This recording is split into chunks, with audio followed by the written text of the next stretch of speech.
Ô Marcelo, você tá aí? Tô Opa, aqui. Ô, meu caro, boa tarde. boa tarde, tudo bom? Tudo bem, e você? Tudo jóia? Como é Estamos que estão as aqui, né? coisas? Como é que estão as coisas? Aí você tá em Minas, não é? Ou não? Não, eu tô em São Paulo, no Ah, olho do você tá em São furacão. Paulo. Ah, legal, legal. É, eu me mudei no começo do ano, talvez não tenha sido a hora mais interessante para me mudar, né? Mas aqui estamos, com a graça de Deus. Muito bom, muito bom. Primeiro, quero te agradecer, Marcelo. O Marcelo, a gente fez um convite para ele, ele prontamente aceitou, né, com muita disponibilidade para conversar um pouco com a gente. Tive o prazer em conhecer o Marcelo presencialmente, faz pouco tempo, né? Acho que o ano passado, Marcelo, ou não? Foi isso do ano passado. Você esteve aqui em Maringá com a gente? Foi no início do ano passado, isso mesmo. Início do ano passado, exatamente. Foi muito legal a nossa conversa, muitos projetos, né? E ideias aí que a associação, a ABC2, que ele pode falar um pouquinho melhor depois, mas a ABC2 tem projetos muito legais, tem trazido conteúdo de extrema qualidade na nossa reflexão na relação ciência e missão. Nós vamos falar um pouquinho da ABC2, Marcelo, fica tranquilo. Mas a gente quer ouvir também um pouco sobre você, né? Essa é Claro. a nossa proposta aqui de conteúdo das lives da Unimissional é exatamente dar oportunidade para os cristãos compartilharem as suas histórias de vocação, sua jornada de vocação, né? Mais precisamente falando, é como que se deu essa jornada na caminhada da vocação, né? Do chamado, da vocação, né? Do propósito. A gente pode usar várias palavras que convergem, né? Para um significado semelhante, né? No final das contas, tem a ver com, afinal de contas, o que a gente está fazendo no mundo, né? Talvez a gente possa começar com essa pergunta ampla, não é, Marcelo? E aí a gente vai aproximando um pouco mais da sua Claro. história nesse processo, né? Antes do Marcelo falar, eu só queria apresentar um pouco o Marcelo para o nosso público, né? Marcelo, só uma coisa, a gente também tá entrando agora nesse universo das lives no Instagram. Então, certamente, muitas pessoas que estão aqui agora acompanhando a gente não conhecem tanto também a Unimissional, né? Talvez venham também pelo caminho da BC2.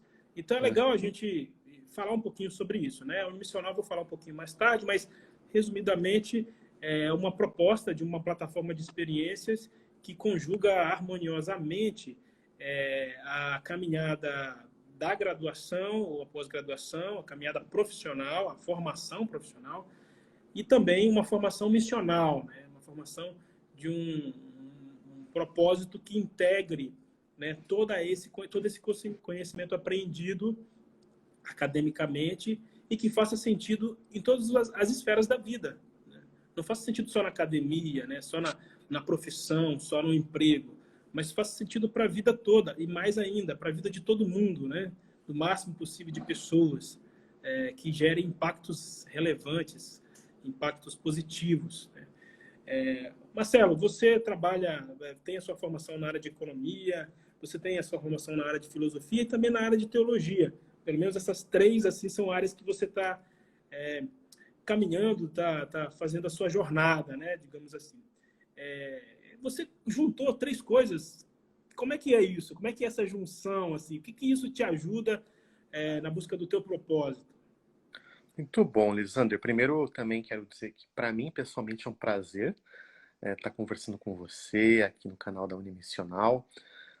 Em nome da BC2 também, para a gente, né? Enquanto associação, é sempre um prazer. Nós temos como valor muito importante essa relação com outras associações, igrejas, faculdades, organizações no geral, que procuram promover algo como vocês estão promovendo, né? Esse acesso, essa comunicação entre a jornada vocacional, a jornada intelectual de cada pessoa e sua vida cristã. Então isso para a gente é muito importante e parabéns pela iniciativa, pelo projeto. Então, como acho que diversas pessoas, eu sempre fui alguém muito curioso e alguém que gostava, tinha múltiplos interesses, desde sempre, desde pequeno. Então, a minha primeira graduação foi em economia na Unicamp. Eu gostei muito, ainda gosto de economia, embora não trabalhe como economista hoje, né? Não trabalho em banco, não trabalho em consultoria, mas continuo lendo alguma coisa, embora não seja meu objeto principal hoje de estudo e trabalho. Eu trabalhei depois por 6 anos, por 7 anos na verdade, na CEL, que é uma comunidade cristã em Campinas. E ao longo do período lá, eu fiz minha segunda graduação em filosofia, também na Unicamp, e comecei o meu mestrado em estudos teológicos no Calvin Seminary, que eu terminei ano passado. Então, isso resultou de vários interesses mesmo, tanto profissionais quanto pessoais. Em 2018, eu comecei então a trabalhar com a Associação Brasileira de Cristãos na Ciência, e essa formação minha múltipla e interdisciplinar tem se provado muito proveitosa para mim, para minha atuação, porque a ABC2, procurando relacionar os campos científicos, tanto ciências naturais quanto ciências humanas, com a fé cristã, é importante e tem me ajudado muito ter leituras em filosofia, em ciências naturais, em história, em várias áreas, porque é uma área interdisciplinar por excelência a relação entre religião e ciência, ou entre cristianismo e ciências. Então, isso tem sido muito importante para a minha caminhada pessoal e profissional também. Legal. Marcelo, você falou uma coisa importante, né? Esse multi-interesses, né? Multi-interesses. Que para você, pelo que você descreveu, foi, na verdade, mais vantajoso do que não vantajoso. E você Sim. pode provar isso agora. No entanto, a gente sabe que no início da caminhada, da jornada vocacional, às vezes esse multi-interesse pode ser algo prejudicial, no sentido de que as pessoas não conseguem focar, não conseguem tem muitas dúvidas, né, sobre que caminho seguir, né? De fato. Você que viveu um pouco essa experiência, o que você aprendeu nesse momento específico que você estava talvez numa situação mais de dúvida do que de certezas? Como você Muito conseguiu bom. sair, digamos? Então, boa questão, viu, Lisander? Porque mesmo que eu tenha feito graduação em economia, depois em filosofia e mestrado em teologia, mesmo assim eu tive que fazer várias escolhas e abrir mão de vários caminhos, né? Isso é um fato. Então, por exemplo, agora eu estou me preparando para entrar no doutorado.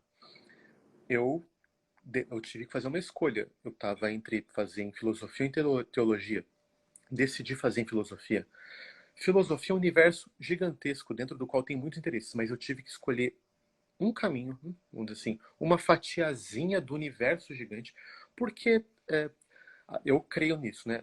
Todas as pessoas, ou pessoas que aspiram uma vida intelectual abundante, uma vida. Eu gosto da expressão em inglês que chama life of the mind, né? A vida da mente. Elas vão precisar tanto ter uma visão global, uma visão ampla das coisas, e a curiosidade ajuda nisso, mas não tem como, todo mundo vai ter que escolher um caminho, né?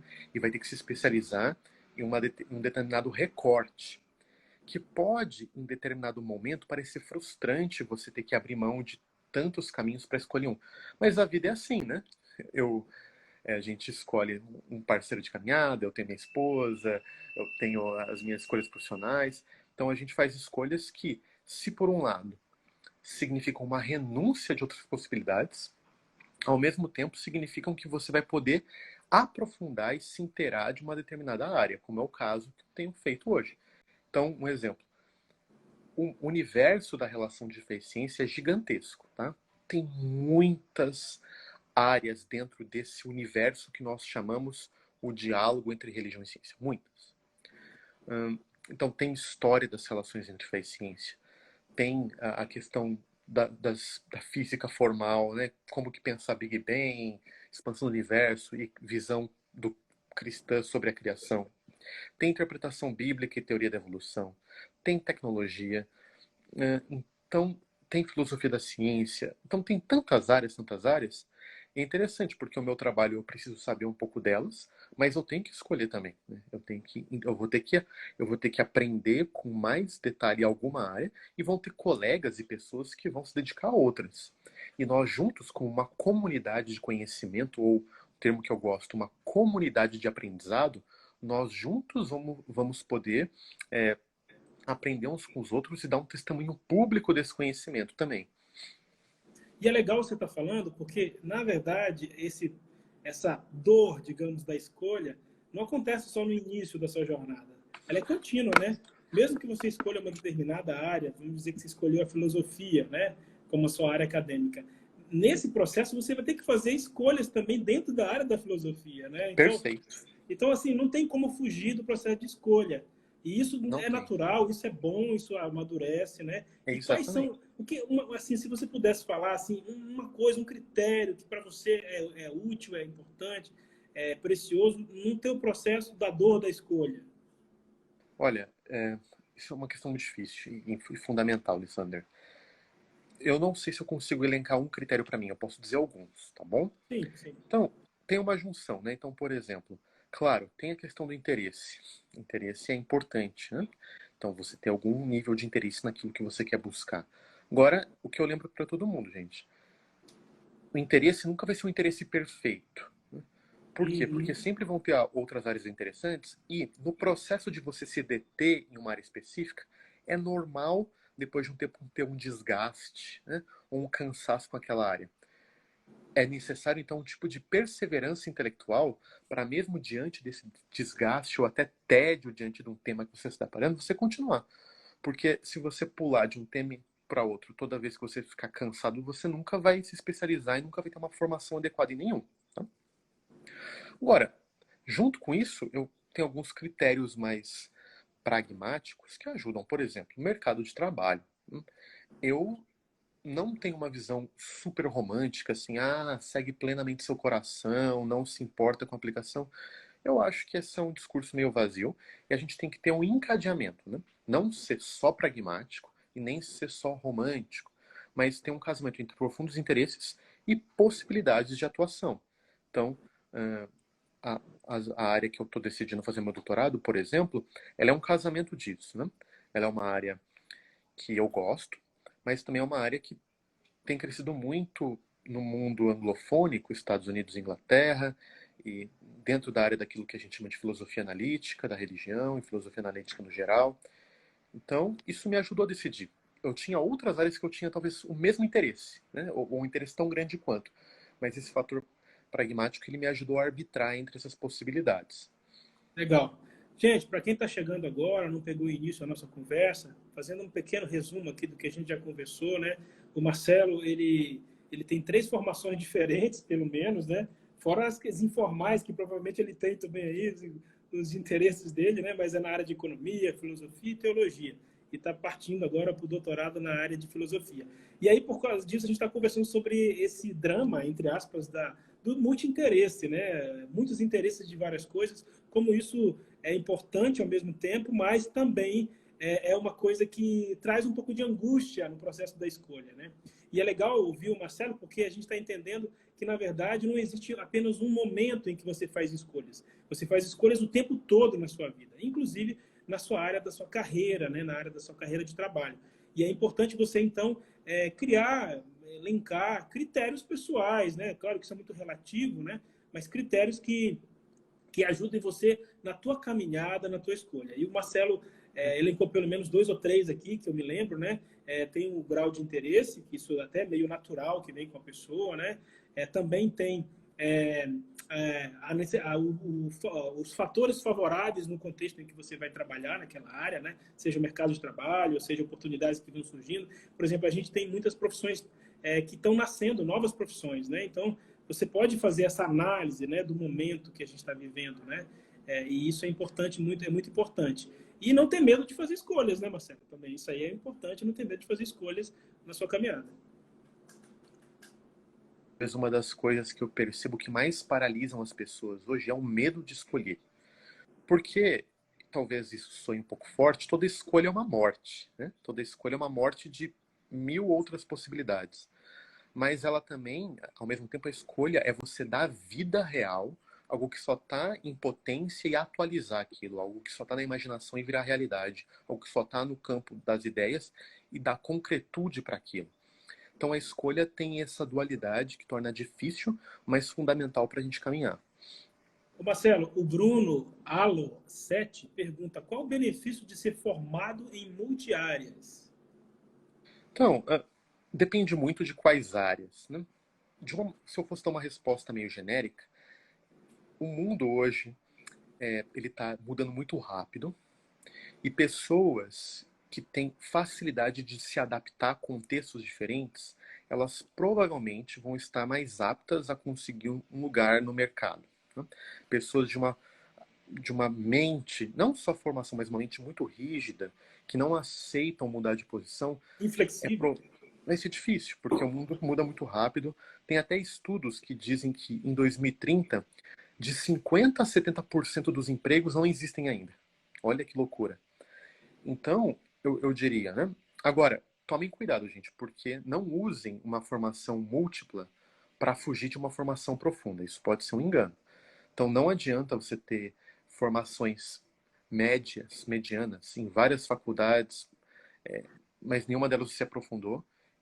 Às vezes, uma pessoa que é formada em uma única graduação e continuou e fez especialização, foi para o mercado, experimentou, fez pós, etc., ela vai ter uma carreira boa e as empresas vão querer, porque ele é alguém excelente naquilo que ele faz.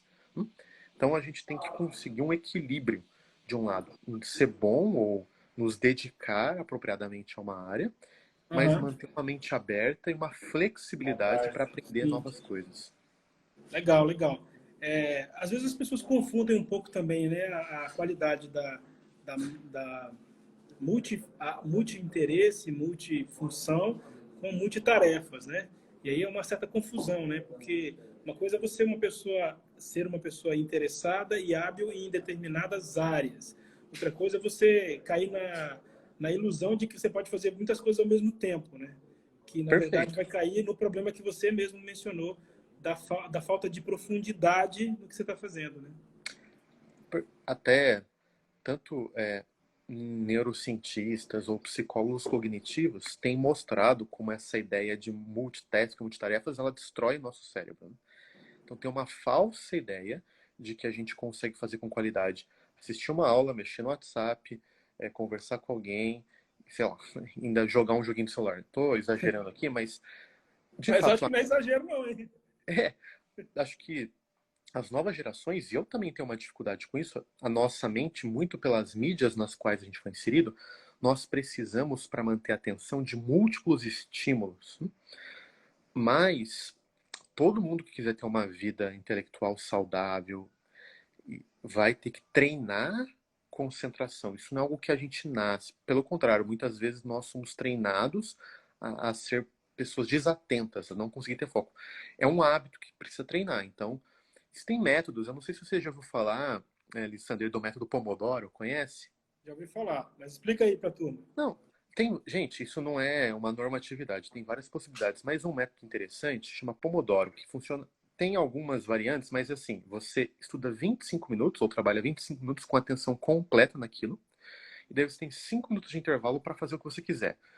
WhatsApp, Facebook, alongar, sei lá, 5 minutos. E daí você volta para mais 25. Daí são 4 períodos e depois você tem 1 hora inteira de descanso. Ou meia hora de descanso, depende do modelo. Daí você volta. Tem até um monte de aplicativo no celular. Se por Pomodoro aí no seu buscador de aplicativos, tem vários que ajudam você a fazer isso.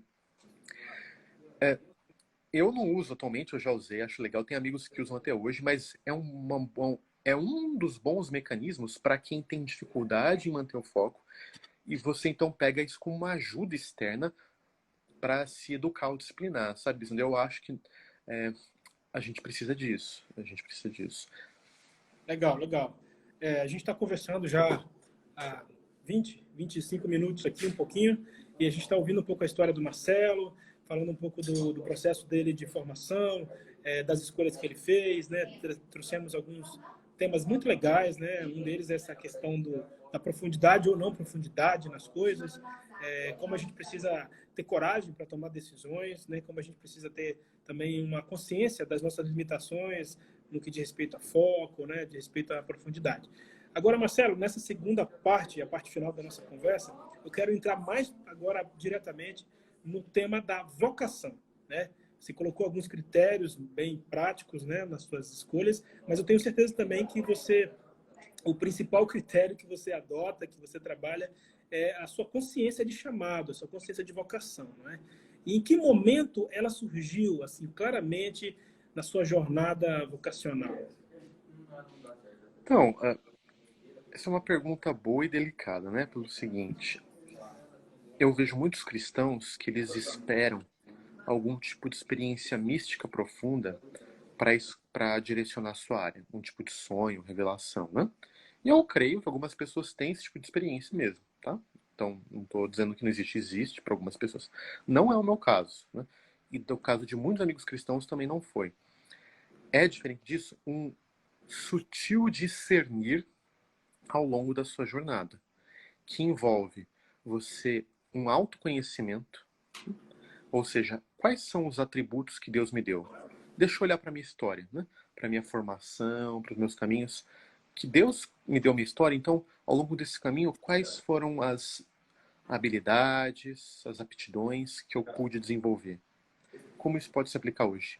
E quais são as portas que se abrem para mim? Eu acho que isso é uma questão importante, porque eu não sei, eu poderia hoje estar trabalhando em vários lugares. Eu amo meu trabalho na BC2, sou grato a Deus.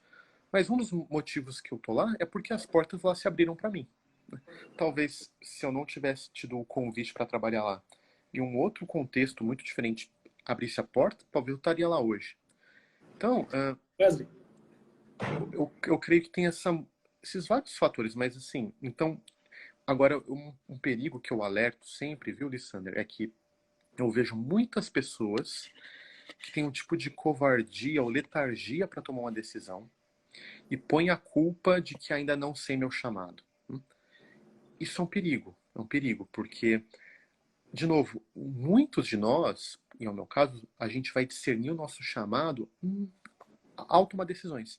E se Deus quer tornar cada um de nós sábio na medida de Jesus Cristo, isso significa, em algum sentido, que nós vamos ter que aprender a tomar decisões difíceis, né? Às vezes a gente quer escapar de decisão difícil e Deus resolve para mim. Não, mas se Deus quer nos tornar pessoas maduras, significa que nós vamos ter que lidar com a dureza da decisão, enfrentar isso e escolher mesmo quando não for claro. Agora, de novo, isso é muito pessoal. Eu tenho amigos que sempre tiveram claro. Por exemplo, a minha esposa é médica. Para ela, acho que foi. Ela teve um momento que ela teve muito claro que essa era a vocação dela, que era o modo que Deus estava chamando para ela servir. Ela tinha uma formação fraca, né? Muitas pessoas achavam que ela não ia conseguir entrar numa faculdade de medicina e passou numa das melhores do Brasil, fez medicina porque Deus chamou ela para lá. Então e para ela era muito claro, era isso que ela ia fazer. No meu caso, eu nunca tive talvez o tamanho de clareza que ela teve. Assim, eu nunca tive um insight, mas eu fui discernindo ao longo do caminho possibilidades, caminhos, né? Eu trabalhei então por 7 anos numa comunidade cristã como pastor e missionário. Hoje estou indo para a área acadêmica, trabalhando na BC2, e vejo todos esses direcionamentos que Deus me deu, e em cada uma dessas experiências, Deus me deu riquezas e aprendizados que eu carrego comigo para o resto da vida. muito legal isso, gente. Olha, que o Marcelo está falando, porque ele disse pelo menos duas coisas que eu entendi aqui. A primeira é, para você discernir a sua vocação, discernir o seu chamado, existe uma dimensão que ela é mais ampla, que é o que Deus quer de você como cristão, como pessoa, né? E a Bíblia é muito clara em muitos aspectos nesse sentido, né? No Efésios 4 fala para a gente crescer, né, a semelhança de Cristo, né, ele como a nossa referência, né? Então, assim, há muita coisa que já foi dita por Deus e que você pode encaixar suas escolhas em torno disso, com fé, com confiança de que Deus é o que Deus quer. No entanto, há também uma dimensão que é individual, uma dimensão específica, e cada pessoa tem a sua história com Deus, né? Algumas pessoas vão trilhar uma jornada um pouco mais, digamos assim, menos mística, entre aspas, né? Não sei se é essa a palavra certa, Marcelo. É um pouco Talvez. mais assim, milagrosa, sei lá o que a gente fala, né? Mas a gente tem que respeitar também essa jornada. No entanto, há sempre escolhas a serem tomadas na área vocacional e nós, o que Deus requer de nós é que sejamos encontrados fiéis, né? Com certeza. Muito bom. Marcelo, uma pergunta para a gente chegar para a nossa fase final da conversa, que eu tenho certeza que você vai gostar dessa pergunta, né, que eu vou fazer para você. A gente ouve muito as pessoas falarem, quando a gente fala sobre propósito, chamado, vocação, por exemplo, é fácil uma pessoa que trabalha com pobre, né, entender que a sua vocação, que o seu trabalho tem a ver com a sua vocação, né? É fácil quando você é um pastor, por exemplo, né, se formou em teologia, você conectar bastante, né, essa questão do trabalho pastoral com a missão de Deus, né? E assim a gente pode dar outros exemplos, né? Médico, por exemplo, né? O pessoal da área de saúde. Mas é menos comum a gente associar, conectar, aproximar a ciência, digamos assim, com a missão, né? Inclusive, nós poderíamos entrar num grande debate aqui, né? Que você com certeza ia ter muito conteúdo para falar sobre essa relação ciência e fé, né? Por muito tempo, ou ainda muita gente acredita que não há como caminhar juntos os dois, né? Outros acreditam, eu acho que é um dos trabalhos também da BC2, né? É dialogar, gerar uma construção um diálogo construtivo sobre essas dois aspectos, né, do conhecimento. No entanto, como associar, como conciliar na mesma caminhada uma carreira como cientista e uma carreira como cristão, como alguém que tem o seu propósito no mundo. Muito bom. Então, deixa eu primeiro citar uns casos históricos, né? Às vezes a gente aprende na escola, erradamente, que a Revolução Científica, lá a partir do século XVI, XVII, significou uma ruptura com o mundo medieval, onde religião e as práticas científicas eram misturadas. E a Revolução Científica foi um momento de ruptura, de distanciamento entre religião e ciência. Mas se você for ler o trabalho dos grandes nomes da Revolução Científica, desde René Descartes, Galileu Galilei, Robert Boyle, Isaac Newton, todos eles pessoas profundamente religiosas. Robert Boyle, por exemplo, né, um dos pais da química moderna e um dos pais do que é chamado do método científico, ele tinha uma clara visão de que seu trabalho era era um tipo de sacerdócio, era um modo de conhecer o mundo de Deus e glorificar a Deus.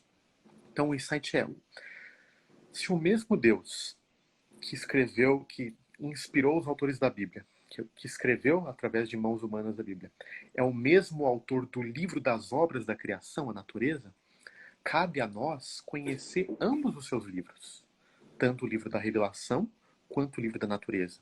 E se Deus escreveu esse livro, ele nos chama para conhecer, né? Alguém já disse que conhecer a natureza e conhecer a mente do Criador. Então, havia em todas essas pessoas, cientistas importantíssimos, uma profunda convicção que o estudo do mundo era um modo de glorificar Deus. E se a gente pensar aqui, por exemplo, num conceito da reforma protestante muito importante, que é o sacerdócio universal de todos os cristãos, que significa o quê? Que diante de Deus não existe um trabalho ou uma ocupação que seja mais valorosa. Não, o pastor ou o missionário não estão mais perto de Deus do que um médico, um pedreiro, uma cozinheira, um cozinheiro, um artesão. Não. Todas as vocações igualmente, se feitas com amor, dedicação, são modos de glorificar o Deus que criou todas as coisas. E o Deus em quem todas as coisas encontram conexão. Né? Colossenses 1,17 está no meio daquele hino cristológico maravilhoso, fala que em Cristo todas as coisas encontram um sentido, nele todas as coisas subsistem. Então, eu acho que o cristão ele tem que ter uma liberdade de saber que se ele vai estudar biologia, física, se ele vai ser cozinheiro, trabalhar em construção civil, se ele é pedreiro, etc, etc.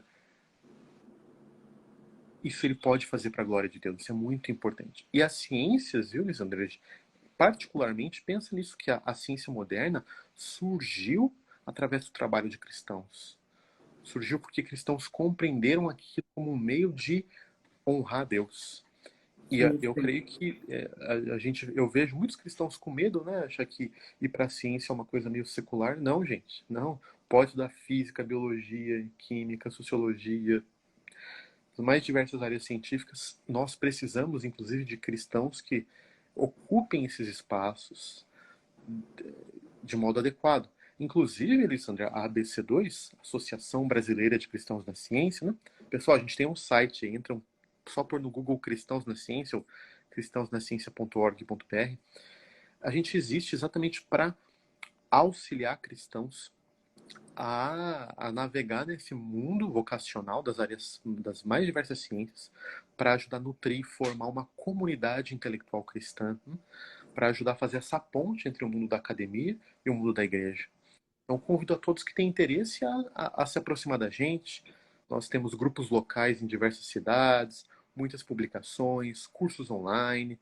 Então, mesmo nesses períodos duros de pandemia, né, tem muita coisa que a gente tem feito online aí que dá para o pessoal participar com a gente.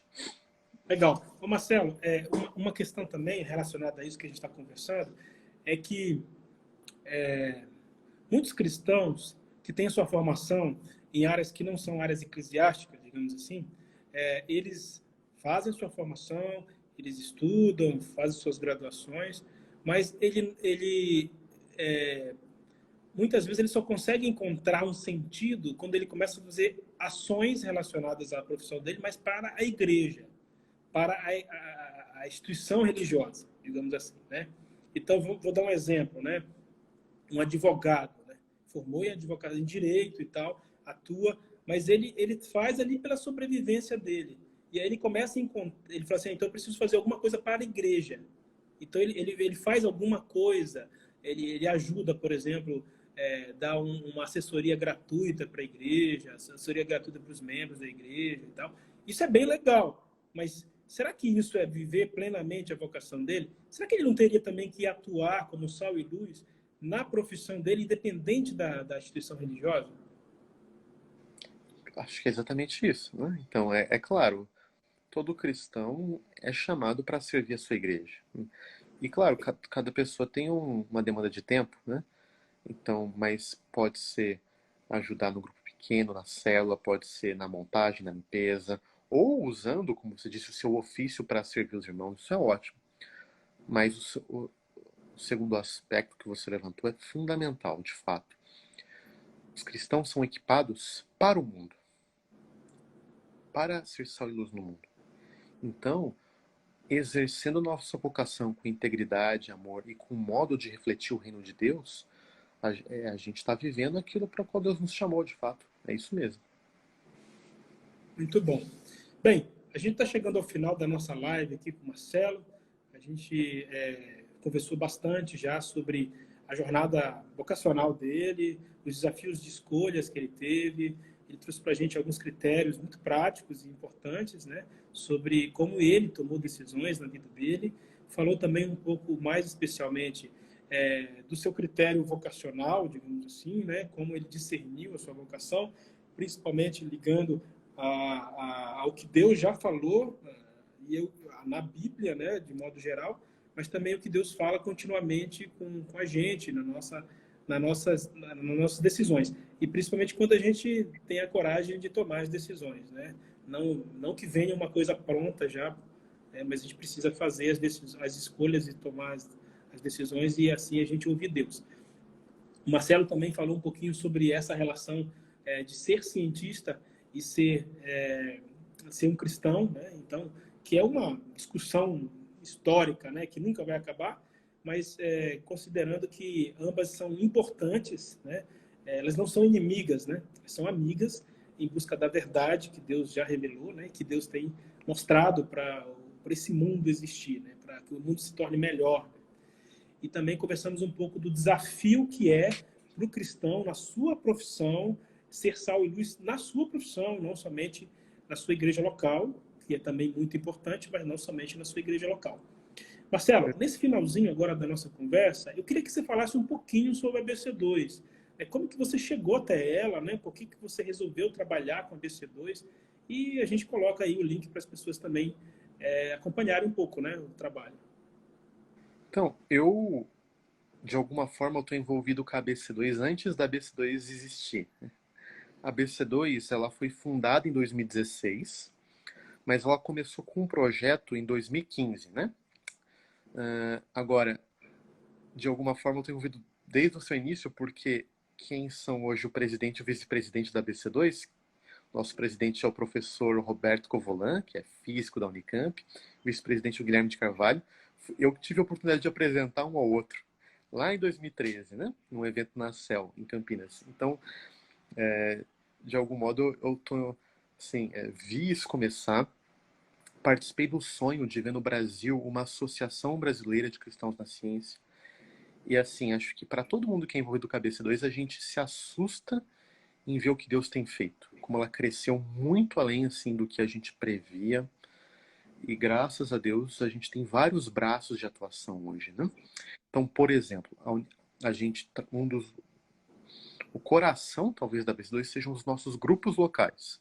A gente tem hoje por volta de 60 grupos espalhados pelo Brasil, de pessoas que se reúnem para estudar esses assuntos, cuidarem umas das outras, aprenderem como relacionar a fé cristã com as ciências.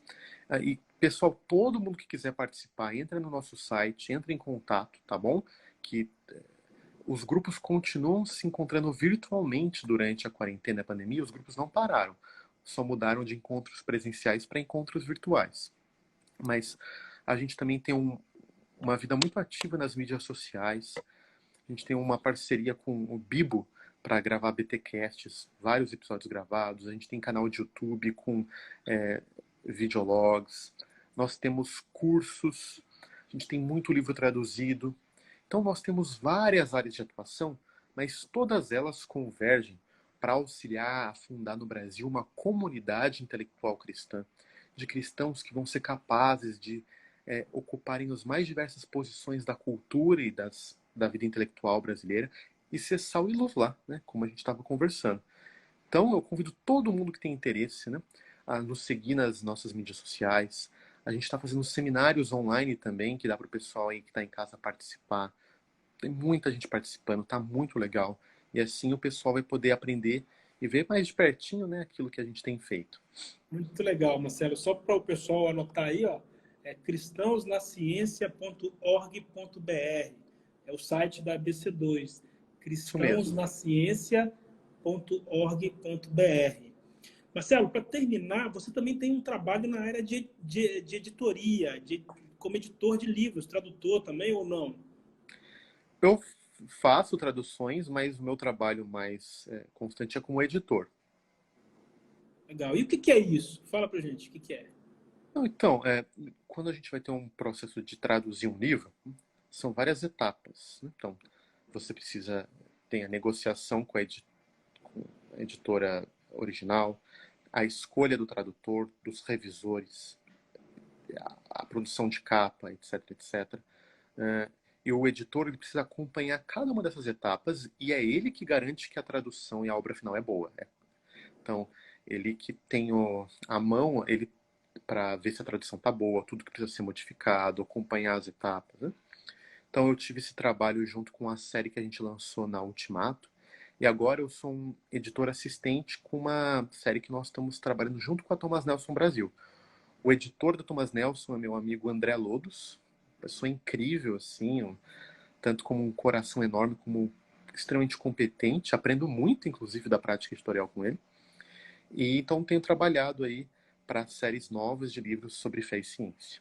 Fala alguns livros aí que você destacaria como livros importantes para o nosso público ler, começar a estudar, tudo isso que a gente está falando aqui. A gente tem cerca de 16 livros publicados, né? Se você entrar no site da BC2, vai ter lá nossa loja virtual, tem todos lá. Todos são muito bons, a gente escolheu cada um a dedo. Por exemplo, eu indicaria de começo dois livros para quem que é um dos temas mais polêmicos, por exemplo, é criação e evolução.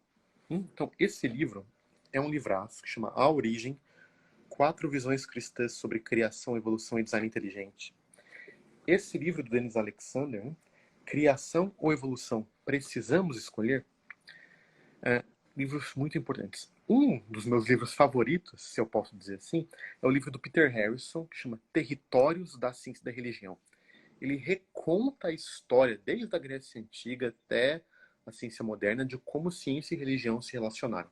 É uma obra de arte. Esse livro, assim, é espetacular. Esse é importante, viu? Esse é importante todo mundo ler, né? É Esse é bem fundante. demais, é demais. Então, Repete o nome do livro, o autor e que editora. editora Ultimato, tá bom? O autor chama Peter Harrison, e o livro se chama Territórios da Ciência e da Religião. Territórios da Ciência e da Religião. Gente, no site do cristãosnaciencia.org.br tem tudo lá, tá? Então, se você, esqueci, entra no nosso site, lá vai ter tudo isso. Na nossa loja virtual tem todos os livros. E aproveitem, né, esse período para se informarem mais, aprenderem mais sobre esse tema que é tão importante. Muito legal, muito bom. Conhecimento é fundamental, né, Marcelo, para a gente enfrentar a vida, seja nos tempos de bonança, seja nos tempos de escassez, né? Exatamente. Muito bom. Obrigado mais uma vez, Marcelo Cabral, pela sua gentileza, pela sua paciência, por estar conosco, compartilhando das suas experiências e desafiando a gente, né, a ir mais profundo na nossa caminhada do conhecimento e na nossa caminhada, nessa jornada vocacional. Está convidado a participar mais vezes conosco, Marcelo, e estamos à disposição também para ajudar a BC2 no que for necessário. Estamos juntos nessa caminhada. Muito obrigado, viu? Se alguém tem mais perguntas para fazer para o Marcelo, vocês podem mandar para a gente também, a gente encaminha para o Marcelo, a gente vai dando continuidade a esse diálogo gostoso, interessante, né, e importante da nossa jornada vocacional, tá, gente? Para terminar a nossa live aqui, eu só queria lembrar um pouquinho da Unimissional para todo mundo.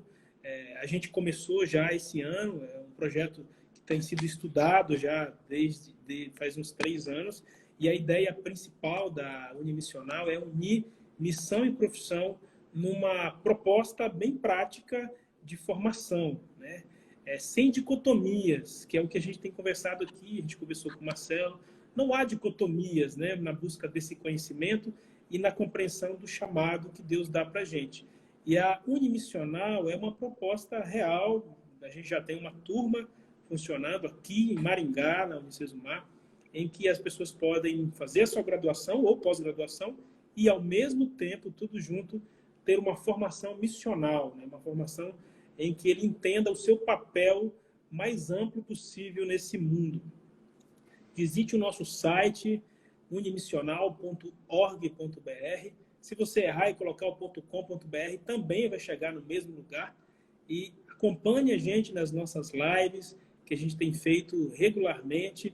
A nossa próxima live vai ser na próxima segunda-feira, com um psicólogo chamado Davi Lim, que é um grande amigo nosso também, e vai falar um pouquinho sobre esse campo, sobre esse relacionamento entre a psicologia e a missão e o chamado, né? E ainda mais falar um pouquinho sobre o momento que a gente está vivendo do ponto de vista psicológico e pastoral, que a gente está vivendo com essa crise.